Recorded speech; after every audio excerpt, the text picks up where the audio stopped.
3 بسم اللہ الرحمن الرحیم حامدا و مسلیا اما بعد.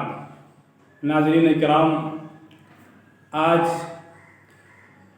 افضا آن لائن چینل پر جو موضوع ہے وہ یہ ہے کہ ذبح جو جانور کو ذبح کیا جاتا ہے اس کے متعلق چند مسائل بیان کرنے ہیں. بسا اوقات کچھ غلطیاں ہو جاتی ہیں جن کی وجہ سے جانور ذبح کرنے کے باوجود حرام رہتا ہے، حلال نہیں ہوتا ہے. تو اس کے متعلق اور مزید ایک دو اور مسائل بیان کرنے ہیں. سب سے پہلے یہ بات ذہن میں رکھیں کہ اسلام میں جو طریقہ ذبح کرنے کا ہے اس میں جانور کو تکلیف بہت کم ہوتی ہے.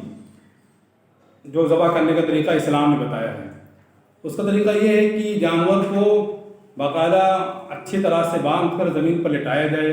اب دائیں جانب یا بائیں پہلو پر لٹایا جائے یا دائیں پہلو پر لٹایا جائے، دونوں جائز ہیں. البتہ بائیں پر اگر لٹایا جائے گا، بائیں پہلو پر اس کو لٹایا جائے گا تو اس میں سہولت زیادہ ہے اور اس کا سر جنوب کی طرف رہے گا اور پھر ذبح کرنے اور اس طرح اس قبلہ رخ بھی صحیح طور پر ہو جائے گا.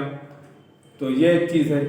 لیکن اگر جانور کنٹرول میں نہیں آ پا رہا ہے، بڑی مشکل سے اس کو زمین پر گرایا گیا ہے اور قبلہ رخ صحیح طور پر نہیں ہو پا رہا ہے، تو اس سے ذبح تو صحیح ہو جائے گا لیکن ایک سنت جو ہے وہ سنت چھوٹ جائے گی.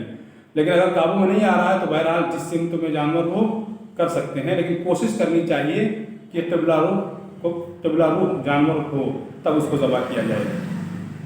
پھر یہ ہے کہ جانوروں پر بسم اللہ پڑھنا ضروری ہے کہ نہیں، یعنی اللہ کا نام لینا ضروری ہے یا نہیں.